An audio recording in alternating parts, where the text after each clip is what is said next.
안녕하세요. 다산에듀 원장 이재현입니다. 이번 강의에서는 직육이 파트에서 후반부에 나와 있는 여러분들이 조금 암기하셔야 되는 내용들에 대해서 알아보겠습니다. 시험법이라든가 냉각법이라든가 특수 직육에 대한 내용이 되겠습니다. 해당 내용은 여러분들이 이러한 것들도 있구나 라고 하는 정도로 봐주시고 나중에 기출문제를 푸시면서 생소하지 않게끔 그 정도로만 여러분들이 한번 읽어주시고 암기되시는 내용들은 조금 암기해주시는 그런 방법으로 공부를 해주시면 되겠습니다. 첫 번째 이제 시험법이 있습니다. 토크를 측정하는 시험에서 보조 발전기를 사용하는 방법, 프로니 브레이크를 사용하는 방법, 전기 동력계를 사용하는 방법, 이렇게 세 가지 정도가 있다. 그럼 문제에서는 어떻게 출제가 되겠습니까? 다음 중 토크 측정 시험이 아닌 것은 무엇이냐? 이 정도로 출제가 되기 때문에 각각에 대한 자세한 내용을 알기보다는 토크를 측정하는 게 보조 발전기를 이용하나 프로니 브레이크법이라든가 전기 동력계법을 이용하면 토크를 측정할 수 있구나라는 정도로 암기해 주시기 바랍니다. 다음에 온도 상승 시험이 있습니다. 온도 상승 시험이라고 하는 것은 어떠한 전기 기기를 사용하게 되면 건선에 전류가 흐르고 온도가 상승하게 됩니다. 이러한 온도를 측정하는 방법이 되겠습니다. 이때 실부하법이라는 것이 있고 반환부하법이다라는 것이 있습니다. 실부하법이라고 하는 것은 실제 전력을 그대로 인가하여 온도가 얼마만큼 증가하는지를 측정하는 방법입니다. 이것은 용량이 큰 전기 기기 같은 경우에는 용량이 크기 때문에 전력 소모가 많이 되겠죠. 따라서 큰 것보다는 소형 전기 기계 기구에서 사용하는 방법입니다. 한번 읽어보게 되면 실제 부하를 걸어서 온도 상승을 시험하는 방법이다. 가장 정확도가 좋은 방법이지만 대규모 전원 설비가 필요하기 때문에 소용량 부하에서 사용을 하고 있다. 그러니까 실부하법은 말 그대로 실제 부하를 사용해서 온도 측정을 하는 방법이 되겠습니다. 반환부하법 보도록 하겠습니다. 이 온도 상승 시험에서 가장 많이 사용되는 것이 반환부하법입니다. 이것은 동일 전격의 두 대의 기기를 한쪽은 발전기, 한쪽은 전동기를 운전하여 전원에서는 손실만을 공급함으로써 온도 상승을 측정할 수 있는 방법이다. 간단한 계략도를 한번 그려보도록 하겠습니다. 여기 하나는 M 전동기입니다. 그럼 이 전동기에 전원을 인가를 하겠죠. 이렇게 전원을 인가를 합니다. 직류 전동기에. 그러면 이 전동기를 가지고 회전을 하면 이 발전기를 돌립니다. 그럼 이 발전기를 다시 전원에 이렇게 연결을 하는 것입니다. 그러면 얘는 전력을 소모할 것이고요. 얘는 전력을 생산하겠죠. 그러면 얘하고 얘는 소모되고 얘는 생산되면서 서로 상쇄가 될 것입니다. 그런데 여기에서 뭐가 발생할까요? 얘도 손실이 있을 것이고 얘도 손실이 발생합니다. 그럼 결국에는 뭐냐면 이 전원에서는 이 전동기와 발전기에 손실만큼만 전력을 공급한다 이런 얘기예요. 그럼 이 손실이 다 무엇으로 바뀔까요? 열로 바뀌게 됩니다. 그럼 얘가 온도 상승의 원인이 되는 거죠. 즉, 이 반환부하법이라고 하는 것은 이 전원에서는 이 두 대의 발전기와 전동기에서 손실만 공급함으로 인해서 그것에 의한 온도 상승을 측정하는 그러한 방법이 되겠다. 그래서 반환부하법이 가장 많이 사용이 되고 이 반환부하법의 종류 중에는 블론델법, 카프법, 홉킨슨법이 있다라는 정도로 기억을 해두시면 되겠습니다. 반환부하법이라고 하는 것은 손실 전력량만 전원에서 공급해서 온도 상승 시험을 하는 것이고 그때 이 반환부하법에는 블론델법, 카프법, 홉킨슨법이 있다라고 여러분들이 기억을 해두시면 되겠습니다. 다음에 냉각법을 보도록 하겠습니다. 읽어보게 되면 전기기기의 온도 상승을 억제하기 위해서는 기기를 냉각하는 것이 유효하다. 전기 기기의 냉각법에는 다음 4가지의 종류가 있다. 전기 기계 기구를 사용하면 열이 발생한다는 얘기죠. 그럼 이 열을 제거하기 위한 냉각법에는 공기로 냉각하는 방법, 가스로 냉각하는 방법, 대부분 수소를 사용한다는 얘기가 됩니다. 물로써 냉각하는 방법, 그 다음에 유냉각, 기름으로 냉각하는 방법이 있다. 이런 얘기죠. 이때 직류기 같은 경우엔 주로 공기로 냉각을 합니다. 그래서 자기 통풍형이라고 하는 것은 이 회전자가 회전하면서 이 회전하는 바람에 의해서 냉각하던 방식입니다. 자기 스스로 읽어보면 전기자 자신의 선풍작용, 전기자에 부착한 날개에 의한 통풍작용, 이게 자기 통풍형, 그러니까 스스로 자기 전기자에서 회전에 의한 바람이 나오는 것으로 냉각하는 방법입니다. 타력 통풍형이라고 하는 것은 외부에서 바람을 불어주는 거겠죠. 별개의 통풍기에 의하여 통풍에 의한 냉각을 하는 것이다. 그래서 여기에서는 여러분들이 전기기기의 냉각에는 공기, 가스, 수, 물, 기름에 의한 방법이 있고 직류기에서는 보통 공기에 의한 방법으로 냉각을 한다라고 이해를 해주시면 되겠습니다. 다음에는 특수 직류기입니다.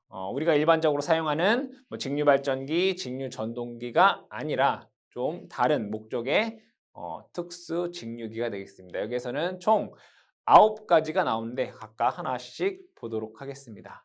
첫 번째, 전기 동력계라고 하는 것은 동력을 측정하는 겁니다. 와트를 측정한다는 얘기죠. 근데 우리가 아까 얘기했을 때 전기 동력계라고 하는 것은 토크를 측정한다라고 얘기를 했습니다. 그러면 여기에서 출력 P라고 하는 것은 토크에다가 각속도를 곱하면 출력이 됩니다. 단위가 와트가 되겠죠. 얘를 다시 한번 쓰게 되면 오메가는 2 파이 N T, 얘가 출력 P가 되는 거죠. 즉 여기에서 전기 동력계라고 하는 것은 토크를 측정해서 오메가, 즉 각속도를 곱하게 되면 출력이 됩니다. 그래서 전기 동력계는 내연기관, 송풍기, 펌프, 수차, 전동기 등의 토크를 측정한다. 이 토크를 가지고 각속도를 곱하여 출력을 계산할 수 있다. 그래서 전기 동력계는 토크를 측정하는 것이고 여기다가 각속도를 곱하여 출력을 측정할 수 있다라는 것입니다. 두 번째, 단극 발전기입니다. 단극 발전기.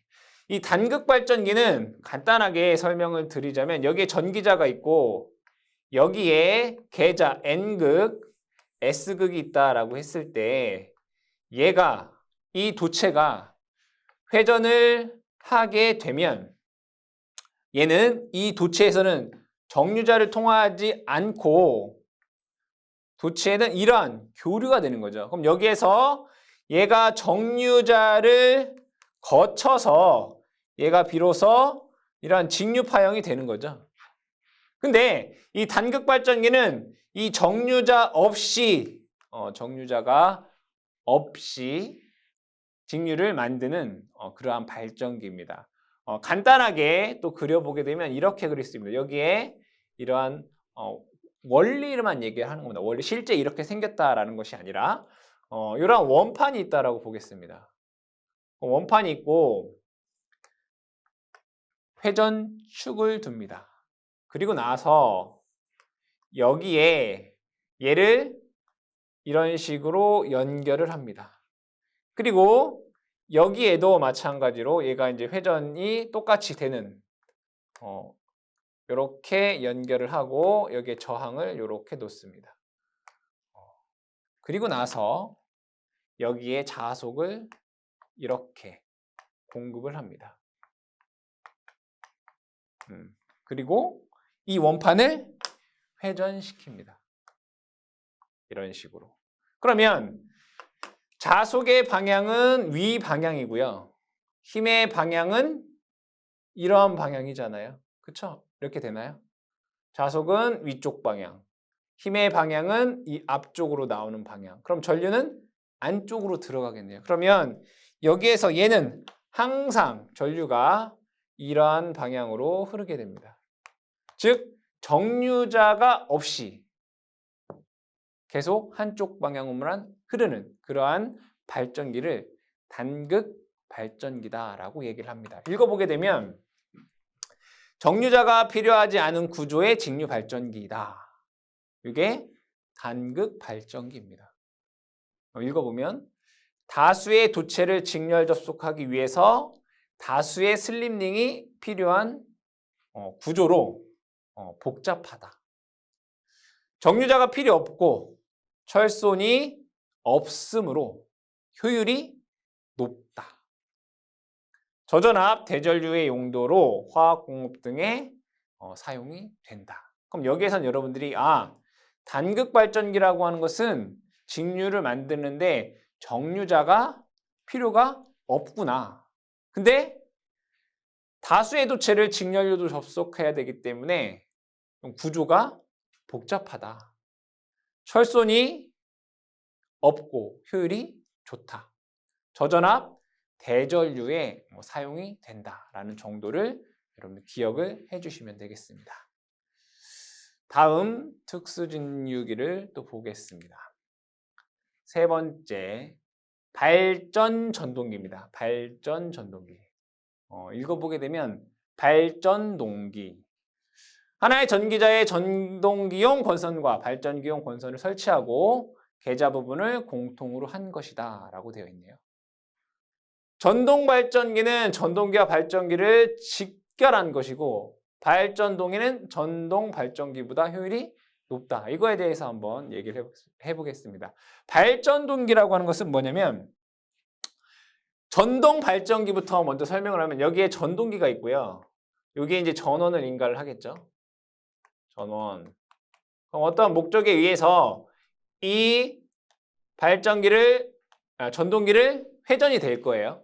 그럼 이 회전되는 힘을 다시 발전기를 써서 우리가 원하는 전압을 얻는 이러한 방식이 전동 발전기입니다. 근데 발전동기라고 하는 것은 무엇이냐면 여기에 전기자가 이렇게 있다라고 보겠습니다. 그리고 여기 N극, S극이 있으면 여기에 자석이 이렇게 지나가겠죠. 그럼 여기에는 권선이 이렇게 감겨져 있겠죠. 이렇게 노란색 권선이 있다라고 볼게요. 그럼 얘는 전원에 연결하는 거예요. 그러니까 이 노란색은 전동기로서 돌리는 거죠. 그러니까 이 노란색 권선에 의해서 전동기로 얘가 회전을 합니다. 회전을 합니다. 그리고 여기에는 또 발전기의 권선도 이렇게 있는 거예요. 그럼 이 발전기의 권선은 요 전원이 되는 거죠. 이렇게. 얘는 요것이 되는 거고. 그러니까 전동 발전기 같은 경우에는 여기에서도 손실이 발생하고 여기에서도 손실이 발생하겠죠. 근데 발전동기 같은 경우에는 하나의 전기자 철심에 전동기의 권선도 있고 발전기의 권선도 있기 때문에 얘보다는 손실이 줄어들겠죠. 그래서 효율이 훨씬 더 좋다. 그래서 여러분들이 발전동기가 뭘까라고 생각을 하실 때 전동 발전기인데 전기자 철심을 같이 쓰는구나. 그 정도로 기억을 해두시면 되겠습니다. 네 번째, 3브러쉬 발전기를 보겠습니다. 하나씩 읽어보면 3브러쉬 발전기에는 브러쉬가 일반적으로 2개죠. 극수가 2개일 때는 브러쉬가 2개입니다. 근데 여기에 하나를 더 넣어서 어떤 특징을 갖는다 이런 얘기죠. 보면 정부 브러쉬 중간에 세 번째 브러쉬를 설치한 직류 발전기의 총칭이다. 이 3브러쉬 발전기는 세이어스 발전기 그리고 베르그만 발전기가 있다라고 보시면 되겠고 한번 보게 되면 부하전류가 증가하면 그러니까 세이어스 발전기 같은 경우에 부하전류가 증가하면 전기자 반작용에 의해 자석 분포가 한쪽으로 치우치게 된다. 그러니까 자속의 불균형이 발생한다는 얘기. 부하 전류가 크다는 얘기는 전기자 전류가 크다라는 겁니다. 그럼 전기자 전류가 크면 전기자 반작용이 크다는 얘기죠. 그러면 이 공극의 자속의 분포가 불균형하게 생기게 됩니다. 그러면 불균형한다라고 하는 것은 한쪽은 자속이 많을 것이고요. 한쪽은 자속이 조금만 있겠죠. 그러면 자속이 많은 쪽은 유기기전력이 클 것이고 자속이 조금 있는 곳은 유기기전력이 작을 것입니다. 그랬을 때 분권 계좌 건선의 브러쉬를 연결 위치에 따라서 자속이 많은 쪽의 브러쉬에 연결되면 가동 복권이 되는 거고 전압이 높으니까 전류가 더 커지겠죠. 그리고 자속이 조금 있는 쪽에서는 차동 복권 특성을 얻을 수가 있다. 세이어스 발전기 같은 경우에는 부하 전류가 커지면 전기자 반작용이 심해지고 공극 내 자속이 불균형이 발생한다. 이때 이 분권 계좌 권선을 어떠한 브러쉬에 연결하느냐에 따라서 가동 복권 발전기처럼 사용할 수도 있고 차동 복권 발전기로 사용할 수 있다라는 정도 여러분들이 기억을 해주시면 되겠습니다.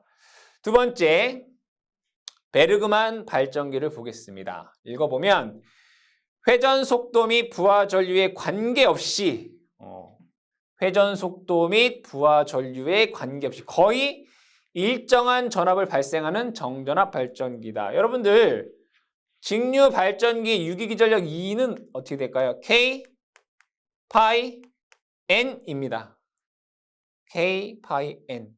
그러면 회전 속도가 올라가면 유기기전력이 올라가는 게 맞는 거죠. 회전 속도가 올라가면 유기기전력이 올라가요. 근데 얘는 뭐라고 되어 있냐면 회전 속도 및 부하 전류에 관계가 없이 속도가 높든 속도가 낮든 그거에 관계없이 일정한 전압을 발생하는 정전압 발전기이다. 그래서 여러분들이 베르그만 발전기 같은 경우는 정전압 발전기구나. 속도나 부하 전류에 관계없이 정전압을 내보내는 발전기구나. 이때 사용 용도가 열차의 조명 등에 적당하다라고 되어 있고 교차 자속의 방향에 따라서 정전압으로도 사용할 수 있고 정전류로도 사용할 수 있는 그런 발전기다. 베르그만 발전기는 정전압 발전기인데 교차 기자력의 위치에 따라 접속에 따라서 정전압 발전기 또는 정전류 발전기로 사용할 수 있다라는 정도 기억을 해주시면 되겠습니다. 다음에 승합기 보겠습니다. 승합기는 말 그대로 전압을 올려주는 거죠. 부스터. 읽어보면 보통의 직류 발전기와 동일한 구조이지만 전기자를 다른 전원에 직렬 접속하여 전압을 증가시키기 위해 사용되는 것이다. 우리 승합기로 많이 사용되는 게 뭐가 있나요? 바로 복권 발전기에 과복권 같은 경우에 사용할 수 있고 또 뭐도 있어요? 직권 발전기도 승합기로 사용할 수 있죠. 직권 발전기 같은 경우는 부하 전류가 증가하면 단자 전압이 증가한다는 걸 이용해서 승합기로 사용할 수 있다라고 얘기를 했습니다. 이 승합기는 어쨌든 전압을 증가하기 위해 사용하는 것이다 라고 보면 되겠습니다. 여섯 번째, 직류 서보 모터에 대해서 보겠습니다. 이 서보라고 하는 것은 추종하다, 따르다, 명령에 따르다 이러한 뜻입니다. 즉 우리가 원하는 회전 속도 및 위치를 명령하면 그거에 따라서 회전하는 그러한 모터, 그런 구동 시스템을 총칭해서 우리는 서보 모터다라고 얘기를 합니다. 예를 들자면 송풍기 이런 것들은 적정하게 회전만 하면 되지만 이 서보 모터 같은 경우에는 정확한 위치에 가서 쓰고 정확한 속도로 회전을 해야 됩니다. 즉 우리가 내린 명령에 따라서 정밀한 제어가 필요한 그러한 전동기로서 단 전동기만을 얘기하는 것이 아니라 이 전동기와 이 전동기를 구동하기 위한 여러 제어 시스템을 총칭해서 서보 모터다라고 여러분들이 보시면 되겠습니다. 이거 보면 적절한 구동 시스템을 구축하고 위치, 속도를 명령에 제어시킨 경우 서버모터라고 부른다. 그러니까 명령에 잘 따르는, 즉 제어가 잘 되는 그런 것들을 다 서버모터다라고 할 수 있습니다. 읽어보겠습니다. 입력된 전압을 기계적 운동으로 회전각을 조절하는 데 사용하는 전동기다. 그러니까 회전각을 조절해야 정확한 위치에 도달할 수가 있겠죠.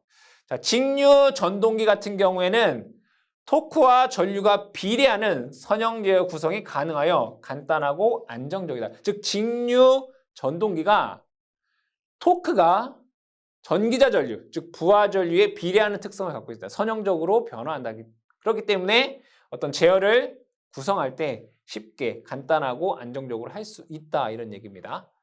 구동 방식은, 즉 전동기를 제어하는 방식은 트랜지스터에 의한 펄스폭 변조 방식이 주류를 이루고 있다. 이 서버모터는 프린터라든가 DVD, 공작기계, CCTV 카메라, 캠코더 등에 사용이 되고 있습니다. 대부분 다 각도를 조절하는 그러한 곳에 사용이 된다라고 보면 되겠습니다. 다음에 7번째, 직류 스태핑 모터라고 되어 있습니다. 이 스태핑 모터도 서버 모터와 약간 비슷하다라고 보시면 되겠습니다. 보게 되면, 자, 이 스태핑 모터라고 하는 것은 입력된 펄스 신호에 따라서 일정한 각도를 움직이는 모터를 의미합니다. 예를 들면 펄스 한 개를 주면 얘가 각도가 1도가 이동한다. 뭐 이러한 방식입니다. 그러면 이 전동기가, 스태핑 모터가 한 바퀴를 돌려면 펄스를 360개를 주면 되겠죠. 즉 기본 단위의 각도를 갖고 있는 그러한 모터입니다. 보면 고유의 분할 각도가 존재하여 이 분할 각도를 이용하여 회전 각도를 제어할 수 있다. 하나의 기본 고유 분할 각도가 1도라고 하면 10도를 옮기려면 펄스를 10개를 주면 되겠죠. 두 번째, 높은 정밀도가 필요한 위치 결정 운전이 가능하게 설계된 모터이다. 세 번째, 가감속이 용이하며, 그러니까 속도 조절이 용이하며 정역 변속이 쉽다. 정회전, 역회전이 쉽다. 네 번째, 위치 제어를 할 때 각도의 오차가 적고 그 누적, 오차가 누적되지 않는다. 다섯 번째, 정지하고 있을 때 그 위치를 유지해주는 정지 토크가 크다. 예를 들어 로봇 팔이 이렇게 정지를 하고 있더라도 여기에 있는 전동기는 이 상태를 유지하기 위한 힘을 주고 있어야 되겠죠. 그게 바로 정지 토크입니다. 그러니까 이 스태핑 모터 같은 경우에는 정지 토크가 크다라는 얘기가 되겠고요. 여섯 번째, 브러쉬, 슬립링 등이 없고 부품 수가 적다라는 특징이 있습니다. 다음에 8번째, 증폭 발전기. 증폭 발전기는 말 그대로 전력을 증폭하는 그런 발전기가 됩니다. 읽어보게 되면 대용량 전기 기계를 자동 제어할 때 전력을 증폭하기 위해 사용하는 것이다. 그럼 여기에서는 증폭 발전기에는 어떠한 종류가 있는지만 여러분들이 아시면 되겠습니다. 앰플리다인이라든가 로토트롤이라든가 히타치 다이나모 등이 증폭 발전기의 한 종류이다라고 기억을 해주시면 되겠습니다. 9번째, 로젠베르크 발전기는 여기 보시게 되면 전기자 반작용을 이용한 교차 자석을 얻을 수 있도록 한 발전기다라고 되어 있습니다. 이 로젠베르크 발전기랑 좀 전에 우리가 얘기했었던 베르그만 발전기 같은 경우에 뭐라고 되어 있습니까? 회전 속도 및 부하 전력 거일정한 전압을 발생한 전전압 발전기인데 얘 또한 전기자 반작용을 이용한 그러한 발전기입니다. 그래서 좀 비슷하다라고 생각을 해주시면 될 것 같고 8번은 증폭 발전기입니다. 증폭 발전기 같은 경우에는 전력을 증폭하기 위해 사용되는 발전기다라고 보시면 되겠습니다. 읽어보면 대용량 전기 기계를 자동 제어할 때 전력을 증폭하기 위해 사용하는 것이다. 종류만 여러분들이 기억을 하시면 되겠죠. 앰플리다인, 로토트롤, 히타치 다이나모 등이 전력을 증폭하는 데 사용하는 발전기다라고 종류만 기억을 해주시기 바랍니다. 9번째, 로젠베르크 발전기입니다. 로젠베르크 발전기 같은 경우에는 전기자 반작용을 이용한 교차 자속을 얻도록 한 발전기이고, 얘를 분권식 또는 직권식으로 사용할 수가 있는데, 분권으로 사용하게 되면 정전압형, 즉 일정한 전압을 공급하고, 직권식으로 하게 되면 정전류형, 일정한 전류를 공급한다라고 보시면 되겠고, 이때 분권식은 이제 열차 조명에 사용이 되고, 이 정전류는 이제 용접용에 적당하다라고 보시면 되겠습니다.